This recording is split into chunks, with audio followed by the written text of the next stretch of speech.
بسم الله الرحمن الرحيم. السلام عليكم ورحمة الله وبركاته. إن الحمد لله نحمده ونستعينه ونستغفره ونعوذ بالله من شرور أنفسنا ومن سيئات أعمالنا. من يهده الله فلا مضل له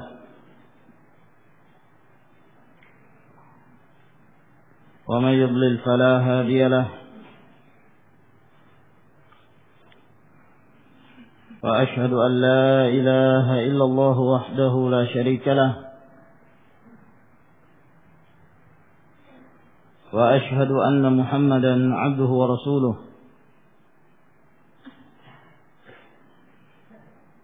يا أيها الذين آمنوا اتقوا الله حق تقاته ولا تموتن إلا وأنتم مسلمون.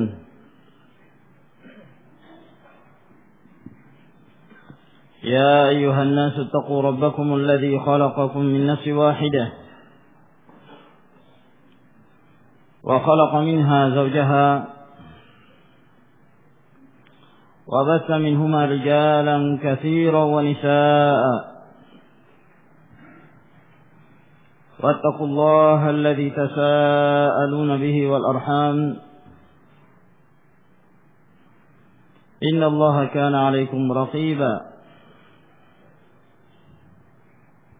يا أيها الذين آمنوا اتقوا الله وقولوا قولا سديدا يصلح لكم أعمالكم ويغفر لكم ذنوبكم، ومن يطع الله ورسوله فقد فاز فوزا عظيما. أما بعد، فإن أصدق الحديث كلام الله تعالى، وخير الهدي هدي محمد صلى الله عليه وعلى آله وسلم، وشر الأمور محدثاتها، فإن كل محدثة بدعة، وكل بدعة ضلالة، وكل ضلالة في النار. معاشر المسلمين رحمكم الله،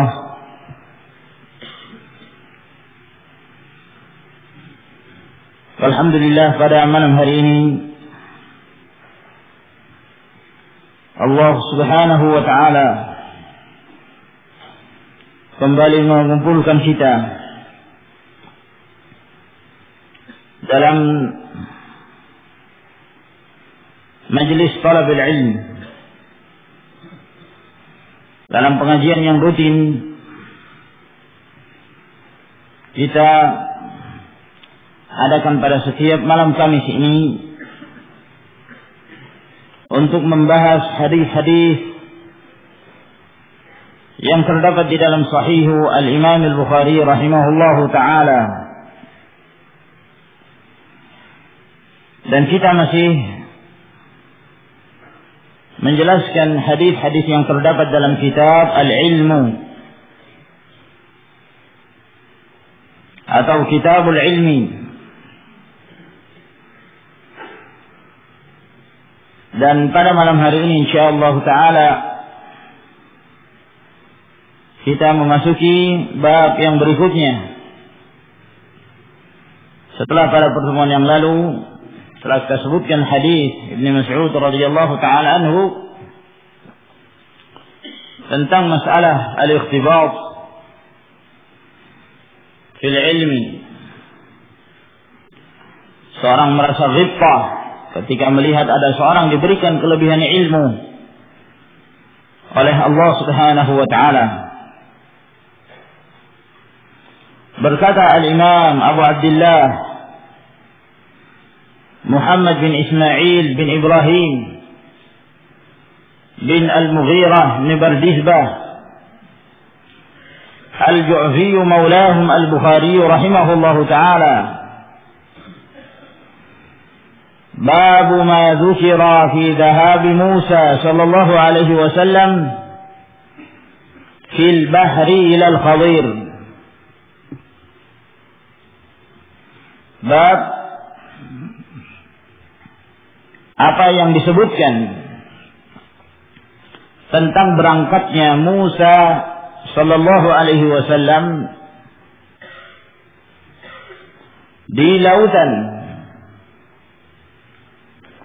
untuk bertemu dengan Al-Khadir. Wa qawlihi ta'ala, dan penjelasan tentang firman Allah Subhanahu wa ta'ala, hal attabi'uka ala an tu'allimani mimma ulimta rushda. Bolehkah aku mengikuti engkau wahai Khadir? Yani Allah Subhanahu wa ta'ala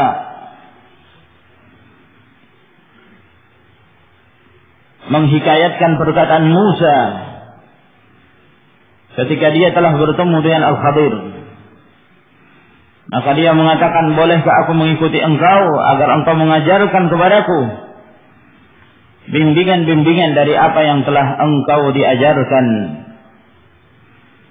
yaitu ilmu dari Allah Subhanahu wa ta'ala. Yang dimaksud oleh Al-Imam Al-Bukhari rahimahullahu ta'ala di dalam bab ini, di mana beliau menyebutkan tentang kisah perjalanan Musa alaihi salam untuk bertemu dengan Al-Khadir, yaitu salah seorang dari hamba-hamba Allah Subhanahu wa ta'ala yang Allah berikan kepadanya ilmu.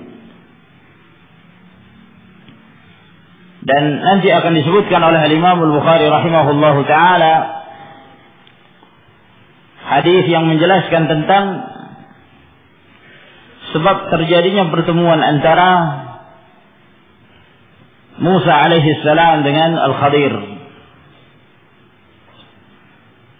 Disebutkannya permasalahan ini atau bab ini dalam Kitabul Ilm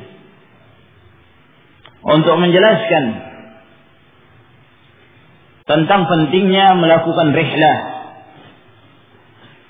melakukan perjalanan dalam menuntut ilmu. Bahwa ilmu itu didapat dengan mendatangi seorang syekh ataukah mendatangi seorang yang membuka majalisul ilm, majelis-majelis ilmu. Lalu kemudian di sana terdapat para thalabatul ilm, para penuntut ilmu yang belajar. Ilmu tersebut tidaklah didapatkan dengan duduk di rumah dan tidak keluar dari rumah dengan alasan bahwa cukup saya membaca dari kitab, cukup membaca dari buku. Di dalam rumah semuanya ada.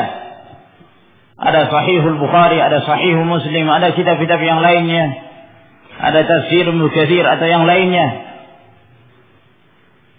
sehingga merasa cukup menjadikan kitab-kitabnya sebagai gurunya.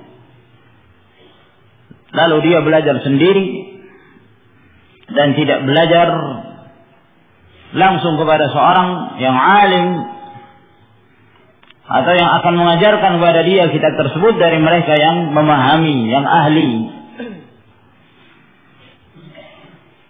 Maka ini adalah kekeliruan. Innamal ilmu bitta'allum. Ilmu itu bisa dapatkan dengan belajar.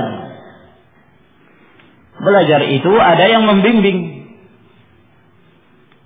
Apakah dia seorang alim atau seorang syekh atau seorang ustaz yang menguasai ilmu tersebut.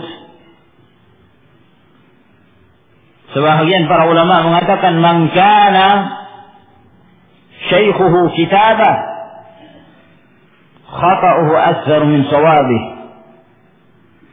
Barang siapa yang gurunya itu kitabnya, kesalahannya lebih banyak daripada kebenaran yang dia dapatkan.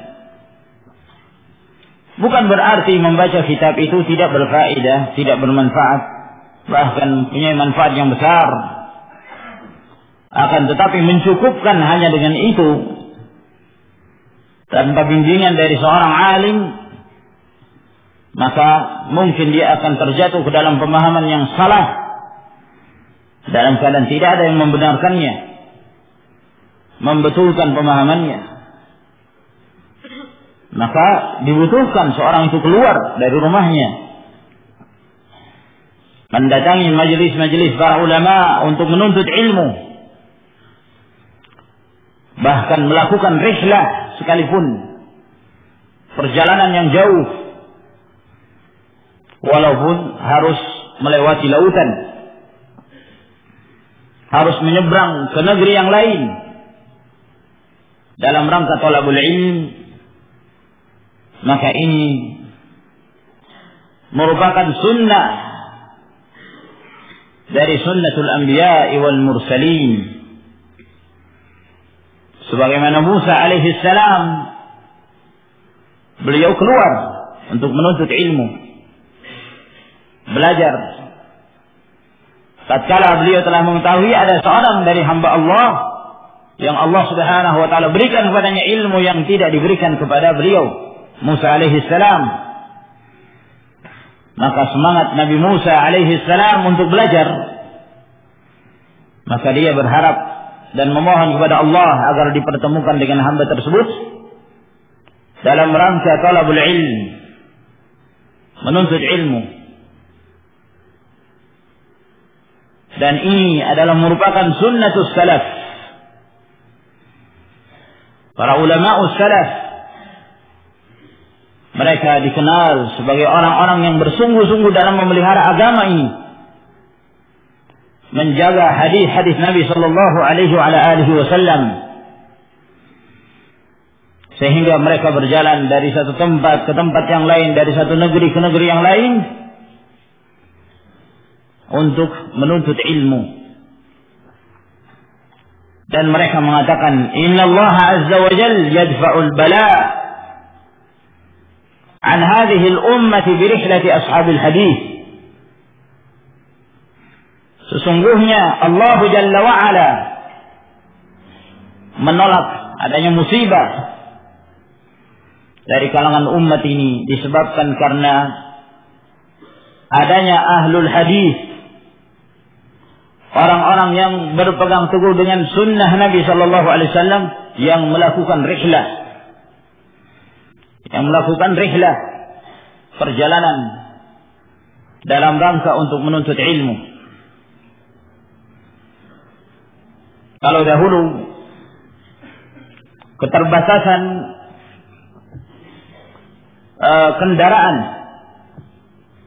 kendaraan yang sifatnya masih sangat sederhana sekali, unta, kuda, keledai, ini adalah kendaraan yang umum yang dipakai oleh kaum muslimin pada saat itu. Dengan kendaraan-kendaraan tersebut, yang kalau dibandingkan dengan kendaraan sekarang tidak bisa dibandingkan. Kalau zaman sekarang seorang bisa melakukan perjalanan dari satu negeri ke negeri yang lain yang ditempuh dalam waktu singkat. Kalau seorang misalnya dari Indonesia, Jakarta ke Arab Saudi, itu butuh waktu perjalanan berapa lama?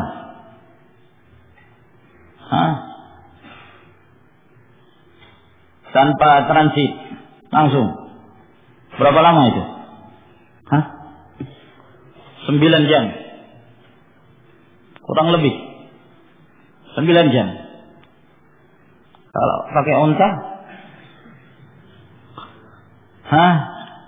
pakai kuda lah, kuda. Nggak bisa dibandingkan. Nah, akan tetapi kondisi, demikian pula himmah, semangat yang ada pada zaman itu memudahkan mereka untuk keluar, melakukan rihlah. Dulu mungkin mereka tidak mengenal yang namanya batas negara, hendak memasuki negara yang lain harus pakai paspor. Iya kan? Nah, harus ada catatan ini dan itu, ruwet. Kalau sekarang ini kendaraan mudah, namun untuk masuk ke sebuah negeri yang di sana ada alim, sulit. Sangat sulit sekali. Hanya beberapa negara yang memungkinkan untuk itu. Nah, belum lagi tinggalnya, masih was-was memungkinkan untuk tinggal lama atau tidak. Kalau dahulu mungkin nggak ada batasan. Seorang mau tinggal di situ, bermukim di situ sampai mati pun tidak jadi masalah. Demikian pula perbedaan dalam hal himmah, semangat mereka yang luar biasa dengan semangat orang-orang sekarang yang lemah. Disebabkan karena hubbud dunia, disebabkan karena kondisi yang menyebabkan terjadinya perbedaan tersebut. Oleh karena itu zaman para ulama salaf zaman yang penuh barakah. Perjalanan mereka mendatangkan barakah di berbagai tempat. Para muhaddithin, para ulama tersebar di berbagai negeri pada waktu itu. Sekarang berbeda kondisinya. Yang ada di berbagai negeri ya ini ada mereka dari kalangan ulama ustu yang tidak membimbing umat kepada kebaikan kecuali yang dirahmati Allah Subhanahu wa taala. Sehingga apabila Allah Subhanahu wa taala memberikan kemudahan kepada seorang, diberikan taufik untuk menuntut ilmu dengan ikhlas dan dia membenarkan hatinya mengharapkan keridhaan Allah Subhanahu wa taala, maka ini adalah merupakan kebaikan yang besar. Wa man yu'tal hikmah faqad utiya khairan katsira. Siapa yang diberikan al-hikmah itu maka sungguh dia telah diberikan kebaikan yang banyak. Dengan syarat ikhlas. Sebab menuntut ilmu adalah merupakan ibadah. Dan setiap ibadah dibutuhkan keikhlasan dalam belajar, dalam menuntut ilmu. Termasuk datangnya kita ke majelis ilmu seperti ini dibutuhkan keikhlasan. Al-ikhlas dalam menuntut ilmu, dalam mendapatkan faedah-faedah ilmu. Barang siapa yang menuntutnya dengan ikhlas, maka sungguh dia telah mendapatkan taufik. Dia akan diberikan taufik dan dia akan diberikan kemudahan untuk mengamalkan ilmu tersebut. Namun apabila seorang menuntut ilmu dengan tujuan tertentu, bukan karena keikhlasan, tidak mengharapkan keridhaan Allah Subhanahu wa taala, maka ini tidak akan berarti. Man ta'allama ilman liyumariya bihi al-ulama atau liyumariya bihi al-ulama liyubahiya bihi al-ulama atau liyumariya bihi as-sufaha atau liyasrifa wujuhan nas ilayhi falyatabawwa maq'adahu minan nar. Barang siapa yang mempelajari ilmu dengan tujuan bermegah-megahan di hadapan para ulama, ya, supaya juga dia mau dianggap sebagai seorang alim, atau ingin mendebati orang-orang bodoh, atau untuk memalingkan wajah manusia kepadanya sehingga orang-orang memuji-mujinya, maka hendaklah dipersiapkan tempat duduknya dalam neraka, wal'iyadzu billah. Oleh karena itu, ma'asyiral ikhwah rahimakumullah, al-ikhlas sangat penting dalam menuntut ilmu. Dengan keikhlasan itu seorang akan dibimbing oleh Allah Subhanahu wa taala untuk mengamalkan ilmunya. Sebab yang terpenting dari ilmu itu adalah amal. Seseorang menuntut ilmu sekian tahun lamanya, tapi tidak diberikan taufik untuk mengamalkan, tidak bermanfaat. Laisal ilmu bikasratir riwayati wal kutub. Innamal alimu man ittaba'a sunan. Bukan ilmu adalah seseorang memiliki banyak riwayat, banyak kitab. Tapi ilmu itu adalah seorang yang berilmu itu adalah seorang yang mengikuti sunnah. Sehingga apabila seorang diberikan taufik untuk mengamalkan sunnah Nabi sallallahu alaihi wasallam, maka itulah yang akan bermanfaat. Itulah ilmu yang barakah. Inilah yang membedakan ahlu sunnah dengan ahlul hawa. Ahlu sunnah, mereka mendapatkan satu hadis, mereka mempelajari satu hadis, dua hadis, mereka amalkan. Idza aradta an tahfaz al-hadits fa'mal bihi, kata para ulama. Jika engkau hendak menghafal hadis, amalkan. Berbeda dengan ahlul hawa. Mereka telah melewati sekian hadis-hadis dibacakan kepada mereka, bahkan mungkin Sahihul Bukhari tamat, Sahih Muslim selesai, Tafsirul Quran selesai, tapi tidak memberikan perubahan pada dirinya, tidak memberikan pengaruh dalam kehidupannya, dalam akhlaknya. Ya, ini disebabkan karena tidak ada keikhlasan. Mungkin tujuannya ketika menuntut ilmu untuk mendapatkan bahagian dari dunia, maka dia berusaha untuk mendapatkan jenjang keilmuan yang tinggi agar mendapatkan gelar. Kalau sudah mendapatkan gelar, sudah mendapatkan jabatan, dapat titel, dapat pujian, nah itulah tujuannya, akan menghasilkan. Maka ini ma'asyiral ikhwah rahimakumullah, al-ikhlas. Maka Musa alaihi salam berangkat untuk bertemu dengan Al-Khadir. Lalu kemudian beliau hendak menuntut ilmu dan mengambil ilmu dari Al-Khadir alaihi salam. Lalu berkata Imam Al-Bukhari rahimahullahu taala, haddatsani Muhammad bin Ghurair Az-Zuhri.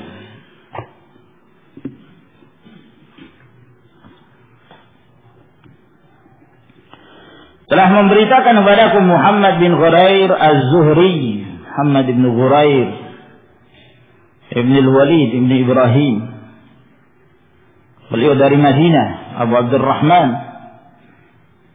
Ada pula yang mengatakan kunyah beliau Abu Abdullah.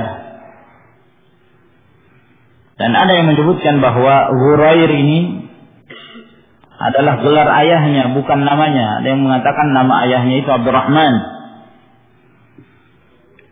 Muhammad bin Abdurrahman. Adapun Ghurair laqab. Beliau di antara gurunya Al-Imam Al-Bukhari rahimahullah, dan Al-Hafidz Ibnu Hajar mengatakan riwayat beliau seorang perawi yang saduq. Saduq itu yang kedudukannya tengah. Diterima hadisnya tapi tingkatannya lebih rendah daripada thiqah. Qala haddatsana Ya'qub bin Ibrahim, Ya'qub bin Ibrahim bin Sa'ad bin Ibrahim bin Abdurrahman bin Auf Abu Yusuf. Beliau berasal dari Madinah, sama seperti sebelumnya, dan kedua-duanya sama-sama Az-Zuhri. Qala haddatsani abi, telah memberitakan kepadaku ayahku, ayahnya juga Az-Zuhri Al-Madani, Ibrahim bin Sa'ad bin Ibrahim bin Abdurrahman bin Auf, Abu Ishaq, juga dari Madinah, Al-Madinah An-Nabawiyah. An Salih bin Kaisan, dari Salih bin Kaisan, juga dari Madinah, Ad-Dusi, Abu Muhammad atau Abul Harith. An Ibn Shihab, dari Ibn Shihab, Muhammad bin Muslim bin Ubaidillah bin Abdullah. Ibn Shihab Abu Bakar Az-Zuhri, juga dari Madinah.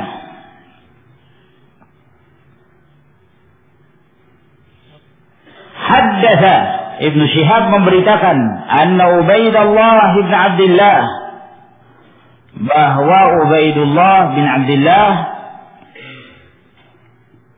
akhbarahu, yang mengabarkan kepadanya, Ubaidullah bin Abdullah bin Utbah bin Mas'ud. Beliau juga berasal dari Madinah, dan beliau ini dikenal seorang tabi'i yang faqih, bahkan beliau termasuk di antara 7 fuqaha yang masyhur yang berasal dari Madinah. Beliau seorang faqih, imam dalam ilmu hadis. Di sisi lain beliau adalah seorang yang buta, rahimahullahu ta'ala. Namun butanya tidak menghalangi beliau dari menuntut ilmu, subhanallah, sampai menjadi seorang imam. Ya.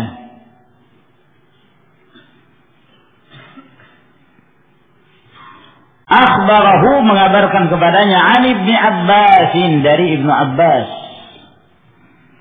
radhiyallahu ta'ala anhuma, Abdullah bin Abbas, Abul Abbas, anak paman Rasul sallallahu alaihi wasallam, sekaligus sahabat beliau, seorang yang didoakan oleh Nabi alaihi salatu wassalam, di mana beliau mengatakan, Allahumma faqihhu fid din wa 'allimhu at-ta'wil. Ya Allah, ajarkan kepada dia al-fiqh fid din, agar dia mendalami agama ini, dan ajarkan kepada dia ta'wil, yaitu tafsir Al-Qur'an Al-Karim. Annahu tamara huwa wal Hurr ibn Qais ibn Hisn al-Fazari fi sahibi Musa, bahwa terjadi perdebatan antara Ibnu Abbas dengan Al-Hurr bin Qais bin Hisn Al-Fazari tentang temannya Musa alaihi salam. Terjadi dialog antara Ibnu Abbas dengan Al-Hurr bin Qais. Al-Hurr bin Qais juga sahabat di antara sahabat Nabi sallallahu alaihi wasallam yang masyhur. Maka dari riwayat ini menunjukkan bahwa para ulama dahulu, dari para sahabat, para tabi'in, mereka biasa dialog, ya. Dan mereka biasa saling mengemukakan pendapat, saling adu hujjah. Nah, dalam perkara-perkara ilmiah, ya, seperti dalam majelis-majelis al-mudzakarah, itu kadang terjadi apabila bertemu 2 alim atau lebih, maka dalam majelis itu mereka berbicara tentang satu hal, lalu mereka berselisih dalam satu permasalahan, dan itu biasa, dan hal tersebut diperbolehkan.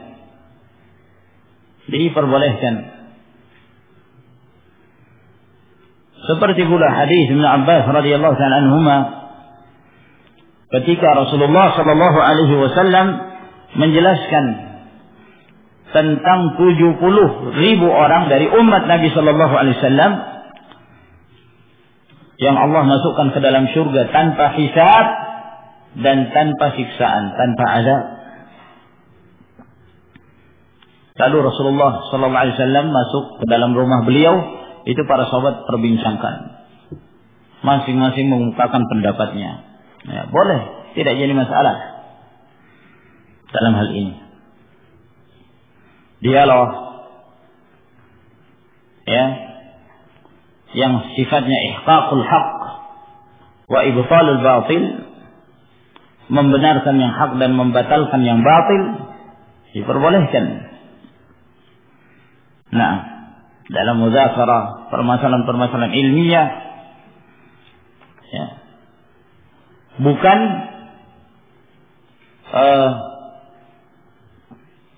saling adu argumen tanpa burhan,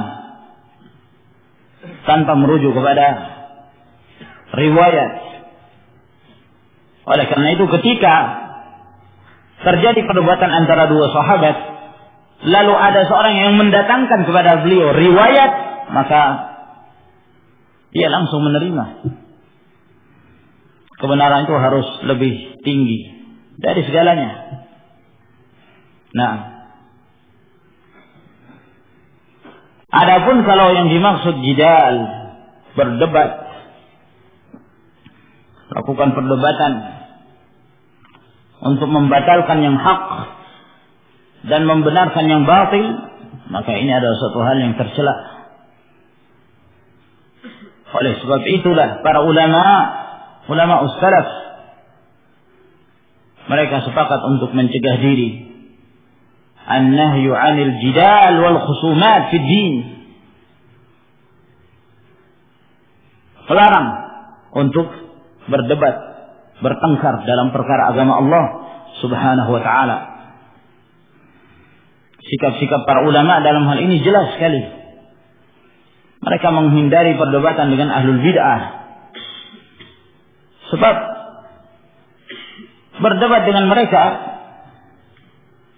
ya akan menimbulkan sakit hati dan akan memasukkan dan menebarkan syubhat. Ya. Berarti ketika diberi kesempatan kalau mereka itu berbicara, berarti akan menyebarkan syubhat. Nah, sehingga para ulama salaf dahulu tidak memberi kesempatan. Dalam keadaan ahlul bid'ah pada saat itu, mereka menganggap dirinya memiliki hujjah, padahal mereka bukan orang-orang yang memiliki hujjah. Dan para ulama salaf ketika mereka menghindari perdebatan bukan karena mereka tidak memiliki hujjah, akan tetapi mafsadah, kerusakan yang ditimbulkan dari dialog atau berdebat dengan ahlul bid'ah tersebut. Ayyub bin Abi Tamimah, seorang alim As-Sakhtiyani rahimahullah ta'ala, ada seorang ahlul bid'ah datang kepada beliau. Dia mengatakan, ukallimuka kalimah, saya ingin bicara denganmu satu kalimat saja. Kata beliau, la wala nisfu kalimah, setengah kalimat pun tidak. Nah, setengah kalimat pun tidak. Diberi kesempatan. Karena begitu diberi kesempatan, berarti memberi kesempatan dia untuk menyebarkan syubhat. Dan juga apa kemaslahatannya? Kadang-kadang sebagian mereka yang tidak terikat dengan ilmu itu bangga kalau ustadznya itu ahli debat. Ustadz ana itu hebat betul dalam berdebat. Nantang sana nantang sini. Nah, siapa saja dihadapi sama dia. Jilnya, Ahmadiyahnya, ininya dan itu dihadapi semua. Hebat betul. Nah, berarti para ulama salaf tidak punya kehebatan. Padahal para ulama salaf itu aslam wa ahkam wa a'lam. Mereka memiliki tiga sifat ini. Keyakinan mereka, akidah mereka lebih selamat, lebih hikmah, dan lebih berilmu. Itu para ulama salaf. Nah, beda dengan orang-orang sekarang, belajar sedikit sudah merasa dirinya menjadi ahli debat. bisa debat sana dan sini. Allahu musta'an. Pernah ada seorang dari Murji'ah, seorang yang berpemikiran Murji'ah, datang kepada Al-Imam Malik bin Anas rahimahullahu ta'ala. Lalu dia mengatakan, saya ingin dialog denganmu. Kata Al-Imam Malik rahimahullahu ta'ala, kalau saya mengalahkan kamu, gimana? Ya, saya ikut kamu. Lalu kata Imam Malik, kalau kamu mengalahkan saya, gimana? Ya, kamu ikut saya. Nah, kalau datang orang lain, lalu orang ini juga mengajak kita berdebat, ternyata kita kalah, gimana? Ya, kita ikut dia. Nah, kata Imam Malik, ketahuilah, agama ini hanya satu, tidak bermacam-macam. Dinullah wahid. Wa ana arak annaka tantaqilu min din ila din. Dan saya melihat kamu ini suka pindah-pindah agama, pindah-pindah keyakinan dari sini ke situ. Ya. Jagoan pengen debat, dia ketemu dengan Ahmadiyah, kalau dia kalah jadi Ahmadiyah. Karena kalau dalam masalah perdebatan itu kan, ya siapa yang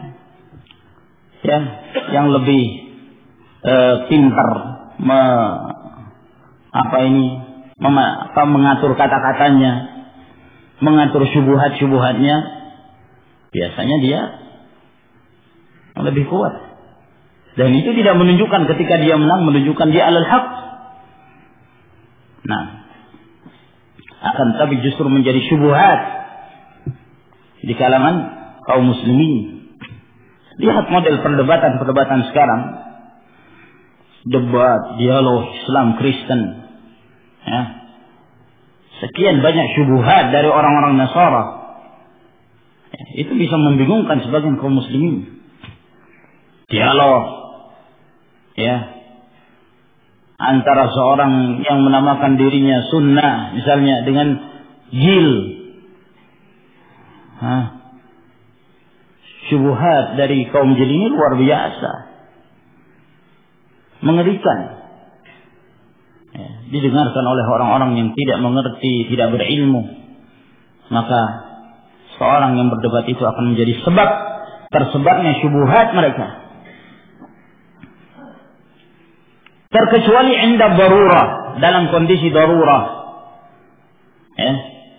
Oleh karena itu ada dialog-dialog para ulama yang mereka terpaksa melakukannya. Seperti misalnya kalau pemerintah meminta untuk adanya dialog, maka diterima, tentunya dengan hujjah yang jelas, memiliki pemahaman Islam yang benar dan kuat, disertai dengan dalil-dalil dan hujjah. Ya.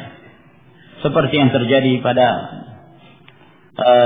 Syekhul Islam Ibn Taimiyah rahimahullah ta'ala, itu yang meminta pemerintah untuk menjelaskan kebenaran di hadapan mereka.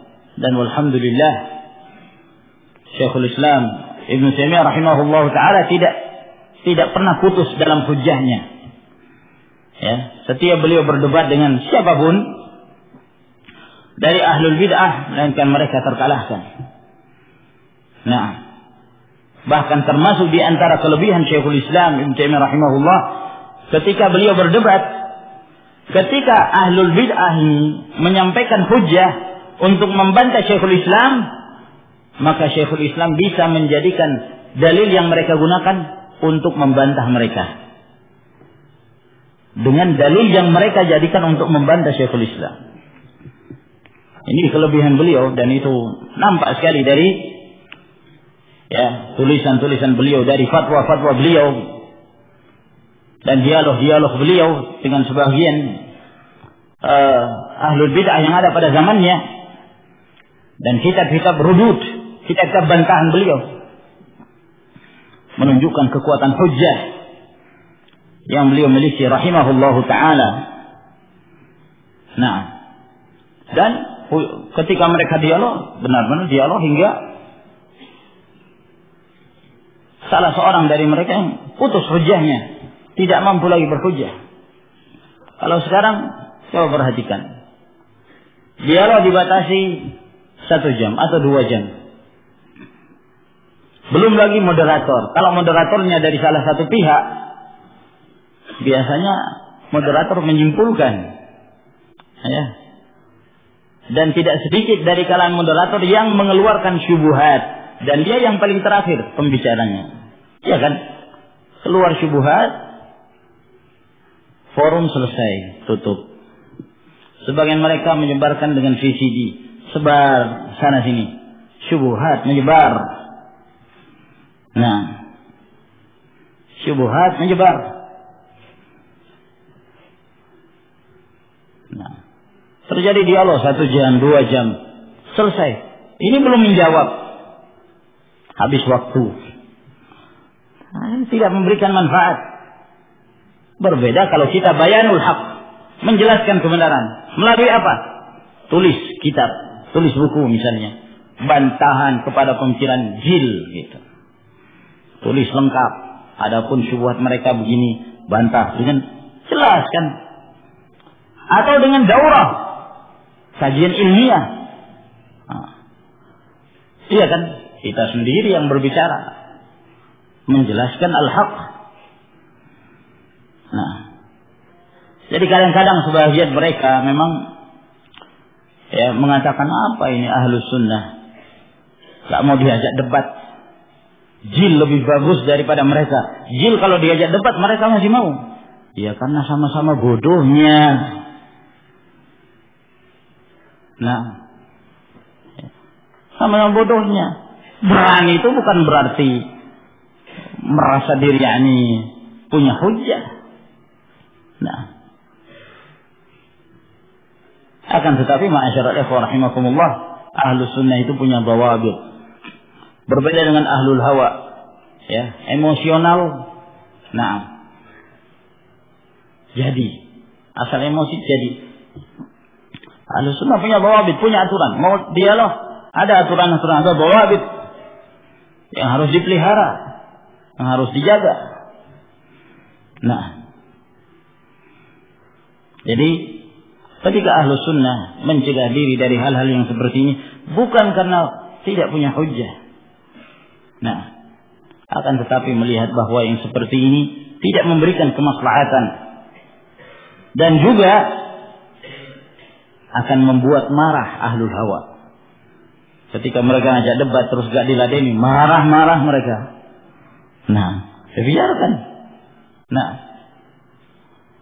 walhasil ma'asyiral ikhwah rahimakumullah, intinya bahwa dalam hal mudzakarah dianjurkan, boleh yang seperti itu. Terjadi dialog ilmiah antara dua ikhwan. Naam, seperti Ibnu Abbas dengan Al-Hur bin Qais dalam riwayat ini. Qala Ibnu Abbas huwa Khadir. Berkata Ibnu Abbas bahwa yang bersama Musa itu namanya Khadir.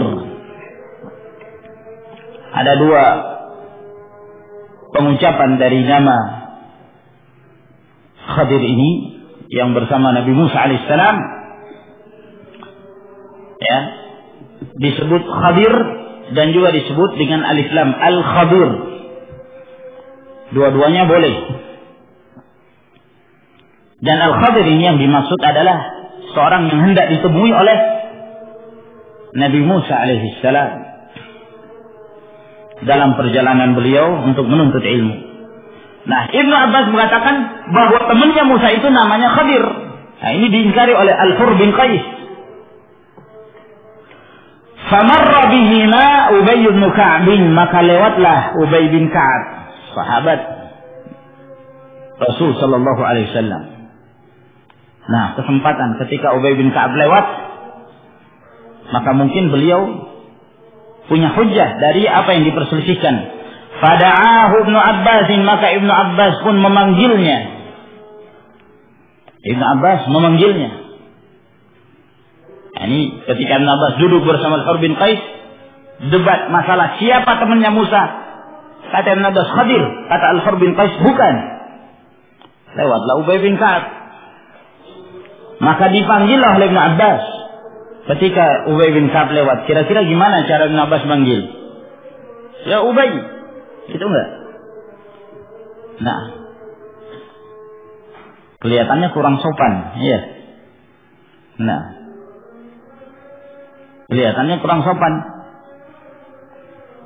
Dan kebiasaan Ibn Abbas radhiyallahu ta'ala anhuma, apabila beliau hendak mengambil ilmu, beliau menghormati seorang itu. Ya. Coba kalau ada misalnya seorang murid memanggil ustaznya dulu, "Ustaz." Gimana itu ya? Kayak kurang ihtiram, kurang adab. Iya kan? Disebutkan dalam riwayat yang lain bahwa Ibnu Abbas ini ketika melihat Ubay bin Ka'ab, beliau datang ke sana. Datangi. Setelah datang mendekat dari Ubay bin Ka'ab, baru beliau cerita, ini ada perselisihan di antara kami gitu. Nah, jadi bukan dipanggil dari jauh gitu. Nah, kalau panggil dari jauh kepada orang yang dihormati, syekh ya, ini kurang adab. Seperti panggilannya orang Badui, ya, Arabi. Nah, dari jauh sudah memanggil Rasul sallallahu alaihi wasallam. Faqala, lalu kemudian Ibnu Abbas menyampaikan kepada Ubay bin Ka'ab, "Inni tamaraitu ana wa sahibi hadza fi sahibi Musa." Sesungguhnya aku berdebat, aku dengan sahabatku ini. Coba lihat. Perdebatan mereka itu tidak menyebabkan kedengkian. Debat tapi sahabat. Aku sedang dialog dengan sahabatku ini, kata Ibn Abbas. Nah, perdebatan yang tetap menjaga yang namanya mahabbah, kasih sayang di antara mereka. Ya, aku berdebat dengan sahabatku ini. Fi sahibi Musa alladhi sa'ala Musa as-sabila ila luqiyyihi, tentang temannya Musa alaihissalam, yang mana Musa meminta kepada Allah untuk melakukan perjalanan bertemu dengannya. Yang dimaksud yaitu yang disebutkan dalam firman Allah Subhanahu wa taala dalam surah Al-Kahfi. Ya, kalau tidak salah pada ayat-ayat 60 ke atas itu menjelaskan tentang perjalanan Musa alaihissalam bersama dengan pelayannya, muridnya Yusha bin Nun. Wa idh qala Musa li fatahu la abrahu hatta ablugha majma' al-bahrain aw amdiya huquba falamma balagha majma' bainihima nasiya hutahuma fattakhadha sabilahu fil bahri saraba falamma jawaza qala atina ghada'ana laqad laqina min safarina hadha nasaba qala ara'aita إذا أوينا إلى الصخرة فإني نسيت الحوت وما أنسانيه إلا شيطان أن أذكره فاتخذ سبيله في البحر عجبا قال ذلك ما كنا نبغي فارتد على آثارهما قصصا فوجد عبدا من عبادنا آتيناه رحمة من عندنا وَعَلَّمْنَاهُ مِنْ لَدُنَّا عِلْمًا. Nah, maka ini kisah pertemuan Musa alaihissalam dengan Al-Khadir ini. Nah, ketika Ibnu Abbas radhiyallahu ta'ala anhuma menyebutkan ini kepada Ubay bin Ka'ab tentang perselisihan mereka, siapa itu temannya Musa? Hal sami'ta Nabi sallallahu alaihi wasallam yadhkuru sya'nah? Apakah engkau pernah mendengarkan Nabi sallallahu alaihi wasallam menyebutkan tentang keadaan temannya Musa itu? Qala na'am, kata Ubay bin Ka'ab, iya. Artinya beliau telah pernah mendengarkan dari Rasulullah sallallahu alaihi wasallam. Coba lihat. Para sahabat, mereka berselisih, begitu ada dalil selesai masalah. Kenapa? Karena mereka bukan seorang yang ngotot-ngototan ketika berdebat. Ya. Pokoknya harus menang dalam perdebatan. Oh tidak seperti itu. Para sahabat begitu datang dalil, Sudah. Sami'na wa ata'na. Ala ar-ra'si wal 'ain, dengar dan taat. Mengamalkan firman Allah Subhanahu wa taala, "Fa in tanaza'tum fi syai'in farudduhu ila Allah wa Rasul." Kalau kalian berselisih dalam satu masalah, kembalikan kepada Allah dan Rasul. Nah, beda dengan orang sekarang. Gak mau kalah, iya kan? Apalagi kalau sudah ada syutingan itu untuk disebarkan melalui VCD, harus menang, ya, harus menang. Nah, pernah anak sempat melihat ada perdebatan dari kelompok jil dengan kelompok yang mengaku sunnah. Ya, ini orang-orang jil ini jago ngomong, ya. Ya, seperti ulul jahl, Abdul Syaitan, pimpinannya jil, termasuk yang berbicara di situ dengan temannya siapa, Abdul Muqsid Ghazali. Pada hasil ketika ya si ulul ini berbicara menjelek-jelekkan Ahlus Sunnah yang dia sebut dengan istilah Wahabi. Ya, Wahabi ini tidak punya akhlak. Nah, maka dibantah oleh yang satu ini yang mengaku dirinya mengerti tentang sunnah. Siapa mengatakan bahwa Ahlus Sunnah itu tidak punya akhlak? Di antara nama Allah itu Al-Khaliq. Allah itu berakhlak. Al-Khaliq katanya berakhlak. Gimana itu? Al-Khaliq itu yang menciptakan, khalaqa yakhluqu. Kok diartikan sama dia yang berakhlak? Ya, asal bunyilah sudah. Nah, yang seperti ini, ya, yang dikatakan mau membela sunnah Nabi Sallallahu Alaihi Wasallam. Nah, ya, yang penting nggak malulah, yang penting mengeluarkan bantahan argumen.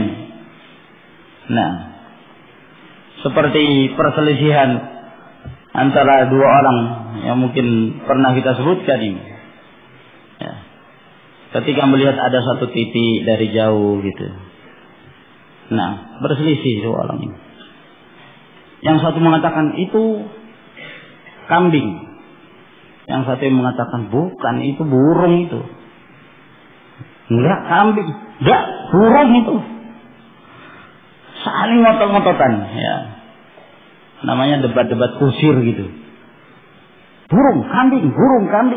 Nah, tidak berapa lama kemudian yang titik itu terbang. Nah, ya kan burung kan? Yang satunya nggak mau kalah. Anzun walau tarat. Itu anak kambing walaupun terbang. Itu kambing walaupun terbang katanya. La ilaha illallah, dipaksakan. Nah, ya sudahlah, kalau sudah ada dalil yang mestinya kambing dari mana yang bisa terbang ya akhi?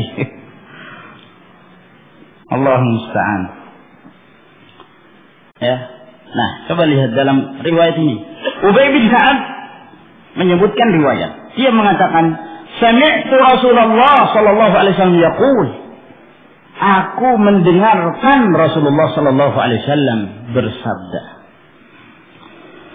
"Bainama Musa fi mala'in min Bani Israel." Ketika Musa alaihi salam berada di sekumpulan dari Bani Israel, idja'ahu rajulun. Tiba-tiba ada seorang laki-laki datang mendatangi Musa alaihi salam. Faqala, lalu kemudian laki-laki ini pun bertanya, "Hal ta'lamu ahadan a'lama minka?" Apakah kamu tahu ada seorang yang lebih berilmu dari kamu?